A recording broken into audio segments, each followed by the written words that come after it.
Assalamualaikum warahmatullahi wabarakatuh. Di sini saya akan menjelaskan tentang materi mata kuliah akuntansi manajemen dengan bab GCG, CSR, dan perataan laba.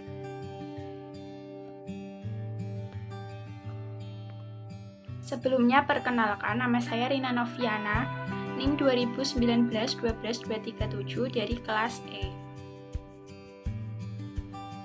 Yang pertama, kita akan membahas tentang Good Corporate Governance atau GCG. Apa itu GCG? GCG adalah sistem untuk mengatur struktur dan mekanisme dalam perusahaan sehingga mampu mendorong efisiensi dan kinerja perusahaan. Prinsip GCG yaitu transparansi, akuntabilitas, responsibilitas, independensi, dan kewajaran. Transparansi adalah keterbukaan dalam melaksanakan proses pengambilan keputusan dan keterbukaan dalam mengemukakan informasi material dan relevan mengenai perusahaan. Kemudian, akuntabilitas adalah kejelasan fungsi, penjelasan, dan pertanggungjawaban organisasi sehingga pengelolaan perusahaan terlaksana secara aktif. Responsibilitas adalah kesesuaian di dalam pengelolaan perusahaan terhadap peraturan perundang-undangan yang berlaku dan prinsip-prinsip korporasi yang sehat. Kemudian independensi atau kemandirian yaitu suatu keadaan di mana perusahaan dikelola secara profesional tanpa benturan kepentingan dan berpengaruh atau tekanan dari pihak manapun yang tidak sesuai dengan peraturan perundang-undangan yang berlaku dan prinsip-prinsip korporasi yang sehat. Yang terakhir yaitu kewajaran. Kewajaran atau fairness merupakan keadilan dan kesetaraan di dalam memenuhi hak-hak stakeholders yang timbul berdasarkan perjanjian dan perundang-undangan yang berlaku. Kemudian, yaitu penerapan GCG dalam suatu perusahaan sendiri mempunyai tujuan-tujuan strategis. Tujuan-tujuan tersebut adalah sebagai berikut. 1. Untuk dapat mengembangkan dan meningkatkan nilai perusahaan. 2. Untuk dapat mengelola sumber daya dan resiko secara lebih efektif dan efisien. 3. Untuk dapat meningkatkan disiplin dan tanggung jawab dari organ perusahaan demi menjaga kepentingan para shareholder dan stakeholder perusahaan. 4. Untuk meningkatkan kontribusi perusahaan, khususnya perusahaan-perusahaan pemerintah, terhadap perekonomian nasional. Kelima, meningkatkan investasi nasional dan yang terakhir, mensukseskan program privatisasi perusahaan-perusahaan pemerintah. Adapun syarat penegakan Good Corporate Governance adalah sebagai berikut. Yang pertama, budaya perusahaan. Kedua, kode etik antara lain bersih, transparan, dan profesional atau BTP. Yang ketiga, human capital yang kompeten. Dan yang terakhir, adanya keyakinan bahwa GCG dimulai dari individu, kemudian organisasi. Lalu, unsur dan aspek Good Corporate Governance. Menurut United Nations Development Program atau UNDP, Good Corporate Governance terdiri dari beberapa unsur. Yang pertama, participation. Yang kedua, rule of law. Yang ketiga, transparency. Yang keempat, responsiveness. Yang kelima, consensus orientation. Yang keenam, equity. Yang ketujuh, efektivitas dan efisiensi. Yang kedelapan, akuntabilitas. Yang kesembilan, strategic vision. Pertama, kita akan membahas tentang participation.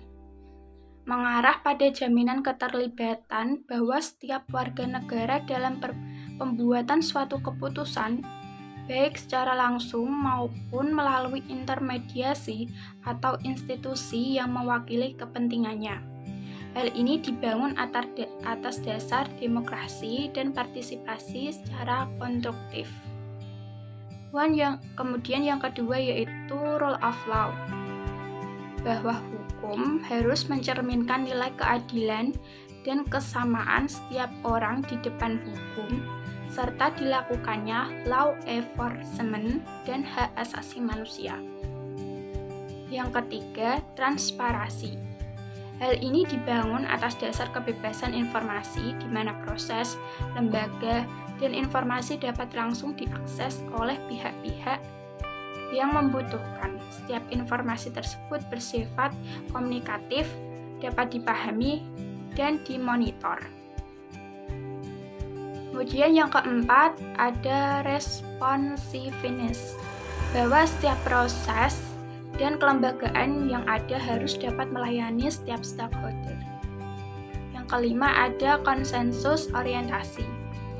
Hal ini menyelesaikan bahwa prinsip corporate governance menjadi mediasi antara kepentingan yang berbeda untuk memperoleh pilihan yang terbaik bagi kepentingan yang lebih luas dalam setiap kebijakan maupun prosedur.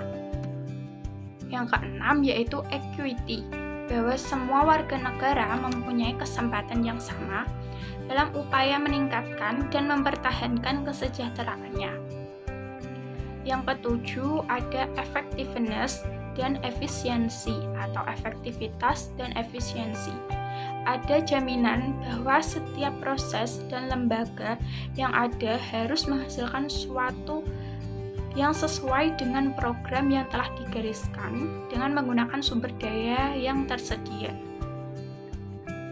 Yang kedelapan yaitu accountability atau akuntabilitas, bahwa pengambilan keputusan dalam pemerintahan sektor swasta dan masyarakat mesti bertanggung jawab kepada publik dan lembaga-lembaga stakeholders. Yang terakhir yaitu strategic vision. Pimpinan suatu perusahaan harus berlandaskan perspektif corporate governance. Kemudian menurut studi 2011, aspek-aspek yang harus dijalankan dalam pelaksanaan good corporate governance adalah sebagai berikut. Yang pertama, perlindungan terhadap hak-hak dalam corporate governance harus mampu melindungi hak-hak para pemegang saham, termasuk pemegang saham minoritas. Hak-hak tersebut mencakup hal dasar pemegang saham, yaitu hak untuk memperoleh jaminan keamanan atas metode pendaftaran kepemilikan, kemudian hak untuk mengalihkan dan memindah tangankan kepemilikan saham, hak untuk memperoleh informasi yang relevan tentang perusahaan secara berkala dan teratur. Yang keempat ada hak untuk berpartisipasi dan memberikan suara dalam rapat umum pemegang saham atau biasa yang disebut dengan RPUS. Yang kelima ada hak untuk memilih anggota Dewan Komisaris dan Direksi. Yang keenam ada hak untuk memperoleh pembagian laba atau profit perusahaan. Kemudian aspek yang kedua yaitu perlakuan yang setara terhadap seluruh pemegang saham atau the equitable treatment of shareholders. Perlakuan yang setara terhadap seluruh pemegang saham atau the equitable treatment of shareholders. Kerangka yang dibangun dalam corporate governance haruslah menjamin perlakuan yang setara terhadap seluruh pemegang saham, termasuk pemegang saham minoritas dan asing. Prinsip ini melarang adanya praktik perdagangan berdasarkan informasi dalam insider trading dan transaksi dengan diri sendiri atau self-dealing. Selain itu, prinsip ini mengharuskan anggota Dewan Komisaris untuk terbuka ketika menemukan transaksi-transaksi yang mengandung benturan atau konflik kepentingan atau konflik of interest. Kemudian aspek yang ketiga yaitu peranan pemangku kepentingan berkaitan dengan perusahaan atau the role of stakeholders. Kerangka yang dibentuk dalam corporate governance harus memberikan pengakuan terhadap hak-hak pemangku kepentingan sebagaimana ditentukan oleh undang-undang dan mendorong kerjasama yang aktif antara perusahaan dengan pemangku kepentingan dalam rangka menciptakan lapangan kerja, kesejahteraan, serta kesinambungan usaha atau going concern. Yang keempat yaitu pengungkapan dan transparansi atau disclosure and transparency. Kerangka yang dibangun dalam corporate governance harus menjamin adanya pengungkapan yang tepat waktu dan akurat untuk setiap permasalahan yang berkaitan dengan perusahaan. Pengungkapan tersebut mencakup informasi mengenai kondisi keuangan, kinerja, kepemilikan, dan pengelolaan perusahaan. Informasi yang diungkapkan harus disusun, diaudit, dan disajikan sesuai dengan standar yang berkualitas tinggi. Manajemen juga diharuskan untuk memonitor auditor eksternal atau KAP, melakukan audit yang bersifat independen atas laporan keuangan. Aspek terakhir menurut studi tahun 2011 yaitu tanggung jawab Dewan Komisaris atau Direksi atau the responsibilities of the board. Kerangka yang dibangun dalam corporate governance harus menjamin adanya pedoman strategis perusahaan, pengawasan yang efektif terhadap manajemen oleh Dewan Komisaris terhadap perusahaan dan pemegang saham. Prinsip ini juga membuat kewenangan-kewenangan serta kewajiban-kewajiban profesional Dewan Komisaris kepada pemegang saham dan pemangku kepentingan lainnya. Yang kedua, kita akan membahas tentang CRS atau Corporate Social Responsibility. Apa itu CSR? CSR adalah suatu konsep atau tindakan yang dilakukan oleh perusahaan sebagai rasa tanggung jawab perusahaan terhadap sosial maupun lingkungan sekitar, di mana perusahaan itu berada, seperti melakukan suatu kegiatan yang dapat meningkatkan kesejahteraan masyarakat sekitar dan menjaga lingkungan, memberikan beasiswa untuk anak tidak mampu di daerah tersebut, dana untuk pemeliharaan fasilitas umum, sumbangan untuk membangun desa atau fasilitas masyarakat yang bersifat sosial dan berguna untuk masyarakat banyak, khususnya masyarakat yang berada di sekitar perusahaan tersebut berada. Model CSR atau Corporate Social Responsibility ada 4 model ini yang umum diterapkan oleh perusahaan-perusahaan di Indonesia. Yang pertama yaitu keterlibatan langsung. Maksudnya, perusahaan menjalankan program CSR secara langsung dengan menyelenggarakan sendiri kegiatan sosial untuk menyerahkan sumbangan langsung ke masyarakat. Dalam menjalankan usaha ini, biasanya perusahaan menugaskan salah satu penjabat seperti penjabat public relation atau affair management. Model yang kedua melalui yayasan atau organisasi sosial perusahaan. Model ini adalah adopsi model dari model yang biasa diterapkan perusahaan-perusahaan pada negara maju. Biasanya perusahaan menyediakan dana awal dan dana abadi yang dapat digunakan secara teratur bagi kegiatan yayasan. Beberapa yayasan yang didirikan oleh perusahaan-perusahaan yaitu Yayasan Coca-Cola Company, Yayasan Sahabat Aqua, dan Yayasan Dharma Bakti Astra, dan lain-lain. Kemudian model yang ketiga adalah bermitra dengan pihak lain.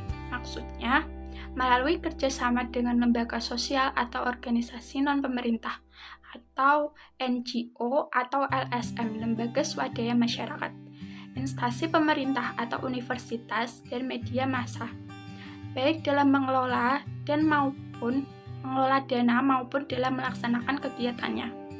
Beberapa lembaga sosial yang bekerjasama dengan perusahaan dalam menjalankan CSR yaitu Palang Merah Indonesia atau PMI, Dompet Duafa, Kita Peduli Indosiar, dan masih banyak lagi. Model yang terakhir yaitu mendukung atau bergabung dalam suatu konsorium. Dibandingkan dengan model lainnya, pola ini lebih berorientasi pada pemberian hibah perusahaan yang bersifat hibah pembangunan. Pihak konsorsium biasanya dipercayai oleh perusahaan yang didukungnya mencari mitra kerjasama dari kalangan lembaga operasional dan dikembangkan dengan program yang disepakati bersama. Kegiatan CSR akan menjamin keberlanjutan bisnis yang dilakukan. Hal ini disebabkan karena yang pertama, menurunnya gangguan sosial yang sering terjadi akibat pencemaran lingkungan, bahkan dapat menumbuh kembangkan dukungan atau pembelaan masyarakat setempat. Yang kedua, terjaminnya pasokan bahan baku secara berkelanjutan untuk jangka panjang. Yang ketiga, tambahan keuntungan dari unit bisnis baru yang semula merupakan kegiatan CSR yang dirancang oleh korporat. Lalu apa sih manfaat CSR? Berikut ini terdapat beberapa manfaat CSR antara lain. Manfaat CSR ada dua, yaitu bagi masyarakat dan juga bagi perusahaan. Yang pertama bagi masyarakat yaitu meningkatkan kesejahteraan masyarakat sekitar dan kelestarian lingkungan, adanya beasiswa untuk anak tidak mampu di daerah tersebut, meningkatkannya pemeliharaan fasilitas umum. Yang terakhir, adanya pembangunan desa atau fasilitas masyarakat yang bersifat sosial dan berguna untuk masyarakat banyak, khususnya masyarakat yang berada di tempat perusahaan tersebut berada. Kemudian apa sih manfaat yang bisa dirasakan oleh perusahaan? Antara lain yaitu meningkatkan citra perusahaan, mengembangkan kerjasama dengan perusahaan lain, memperkuat brand merek perusahaan di mata masyarakat, membedakan perusahaan tersebut dengan para pesaingnya, dan memberikan inovasi bagi perusahaan. Lalu bentuk-bentuk CSR ada 4, yaitu bentuk ekonomis, bentuk filantropis, bentuk integratif, dan bentuk jejaring sosial. Bentuk ekonomis, pada tipe ini CSR dilaksanakan sebatas pada aspek yang sesuai dengan tanggung jawab perusahaan, yaitu menghasilkan produk yang bermanfaat. Perusahaan tidak boleh menimbulkan kerusakan, melakukan upaya untuk mencegah kerusakan, dan menjadikan dunia sebagai tempat yang lebih baik. Kemudian bentuk filantropis. Dalam program CSR filantropis, perusahaan merasa memiliki kewajiban mendorong hal-hal baik dengan mensponsori kegiatan-kegiatan yang diselenggarakan institusi, sekolah, museum, dan lainnya. Ada program yang dilakukan murni untuk tujuan sosial, ada juga yang bertujuan mendapatkan reputasi baik. Ketiga yaitu bentuk integratif. Pada tipe ini, program CSR menjadi sarana untuk mengintegrasikan profit dan tanggung jawab sosial perusahaan. Manajemen harus memastikan bahwa bisnis bisa beroperasi sesuai dengan nilai sosial, karena perusahaan tergantung pada masyarakat demi kelangsungan, pertumbuhan, dan eksistensinya. Yang terakhir yaitu bentuk jejaring sosial. Perusahaan juga merupakan bagian dari masyarakat yang harus memenuhi kewajibannya dan mematuhi etika yang berlaku. Perusahaan tidak boleh hanya melakukan aktivitas untuk kepentingan dirinya, tapi juga untuk memberikan manfaat kepada para stakeholders, termasuk masyarakat. Yang ketiga, kita akan membahas tentang perataan laba atau income smoothing. Pengertian perkiraan laba menurut para ahli. Yang pertama, menurut Bill Cowie, Perataan laba atau income smoothing adalah pengurangan fluktuasi laba dari tahun ke tahun dengan memindahkan pendapatan dari tahun-tahun yang tinggi pendapatannya ke periode-periode yang kurang menguntungkan. Yang kedua, menurut Vandenberg dan Tirol. Dalam penelitian Budi Laksmana dan Andriani berpendapat bahwa perataan laba adalah suatu proses manipulasi waktu terjadinya laba atau laporan laba agar laba yang dilaporkan terlihat stabil. Yang ketiga yaitu Bedleman. Dalam Ghazali dan Khairiri mengartikan perataan laba yang dilaporkan dapat didefinisikan sebagai usaha yang disengaja untuk meratakan atau memfluktuasi tingkat laba sehingga pada saat sekarang dipandang normal bagi suatu perusahaan. Kesimpulan yaitu perataan laba adalah suatu tindakan manipulasi yang sengaja yang dilakukan oleh manajemen terhadap fluktuasi laba yang dilaporkan agar laba perusahaan berada di tingkat yang dianggap normal oleh perusahaan, atau dengan kata lain agar laba yang dilaporkan perusahaan terlihat stabil sepanjang diizinkan oleh prinsip akuntansi dan manajemen yang sehat. Kemudian, income smoothing biasanya dilakukan dengan berbagai cara, yaitu mengatur waktu kejadian transaksi, memilih prinsip atau metode alokasi, mengatur penggolongan antara laba operasi normal dan laba yang bukan dari modal normal.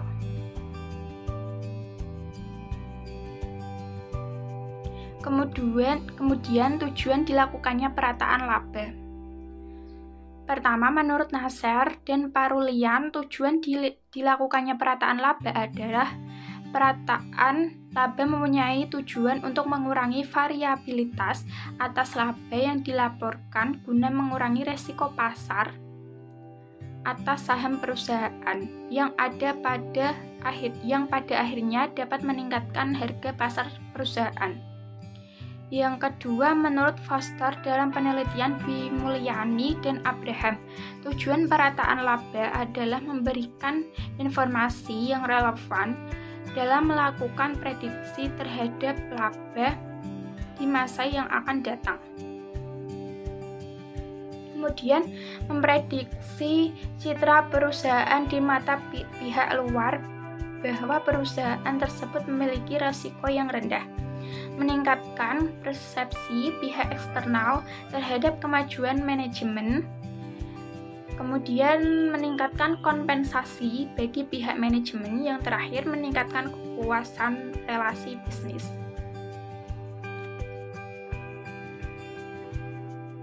Lalu kita akan membahas tentang dimensi perataan laba. Ada berbagai dimensi atau media yang biasanya digunakan manajemen dalam melakukan praktik perataan laba. Dimensi perataan laba pada dasarnya merupakan alat yang digunakan untuk menyelesaikan perataan angka pendapatan.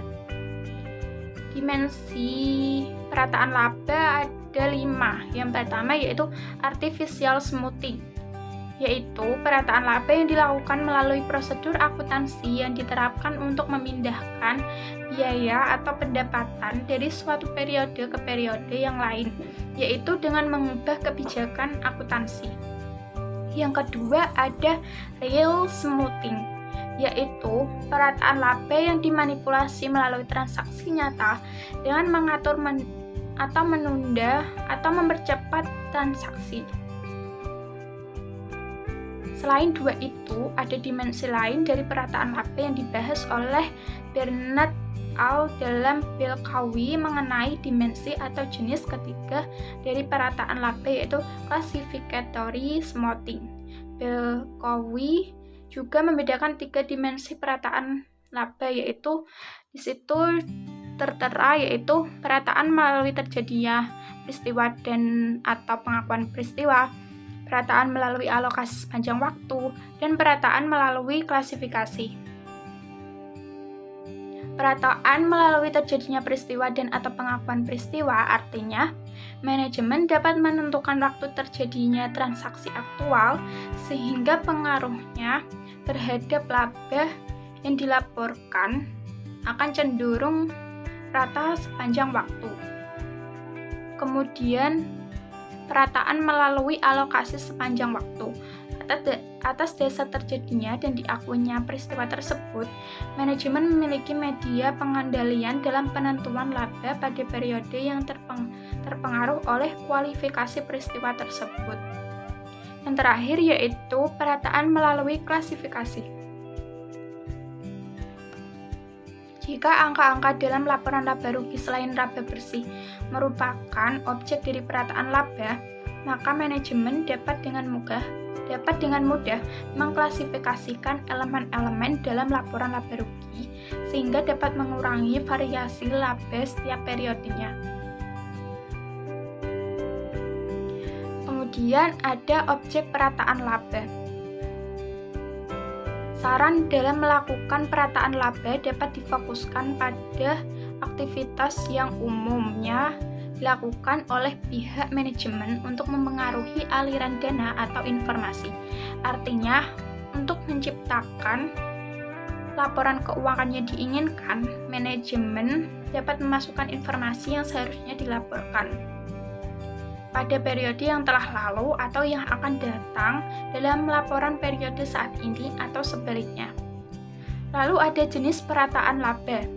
Ada 2 jenis perataan laba, yaitu yang pertama intentional atau design smoothing. Yaitu intentional atau smoothing ialah keputusan atau pilihan yang dibuat untuk mengatur fluktuasi earnings pada level yang diinginkan. Yang kedua yaitu natural smoothing. Natural smoothing adalah income generation process yang natural, bukan dari hasil tindakan yang diambil manajemen. Kemudian faktor apa sih yang mendorong perataan laba? Tidak semua negara melarang dilakukannya perataan laba menurut Harahap tahun 2005.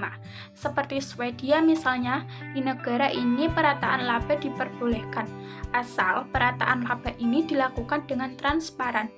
Beberapa faktor yang mendorong manajemen melakukan perataan laba menurut Sugiarto tahun 2003 antara lain, yang pertama kompensasi bonus, yang kedua penawaran saham perdana, yang ketiga faktor politik, yang keempat pengurangan pajak, yang kelima perubahan CEO, dan yang terakhir yaitu kontrak utang. Kemudian ada beberapa teknik perataan laba. Berbagai teknik yang dilakukan dalam perataan laba diantaranya ialah berikut paparan ini menurut Sugiarto tahun 2003. Yang pertama, perataan melalui waktu terjadinya transaksi atau pengakuan transaksi. Pihak manajemen dapat menentukan atau mengendalikan waktu transaksi melalui kebijakan manajemen sendiri atau accruals, misalnya biaya riset dan pengembangan. Yang kedua, perataan melalui alokasi untuk beberapa periode tertentu. Manajer mempunyai wewenang untuk mengalokasikan pendapatan atau beban untuk periode tertentu. Misalnya, jika penjualan meningkat, maka manajemen dapat membebankan biaya riset dan pengembangan serta amortisasi goodwill pada periode itu untuk menstabilkan laba. Yang ketiga yaitu perataan melalui klasifikasi. Manajemen memiliki kewenangan untuk mengklasifikasikan pos-pos rugi laba dalam kategori yang berbeda. Misalnya, jika pendapatan non-operasi sulit didefinisikan, maka manajer dapat mengklasifikasikan pos itu pada pendapatan operasi atau pendapatan non-operasi. Demikian penjelasan yang bisa saya sampaikan. Jika ada penjelasan yang kurang tepat, mohon dimaklumi. Akhir kata, wassalamualaikum warahmatullahi wabarakatuh.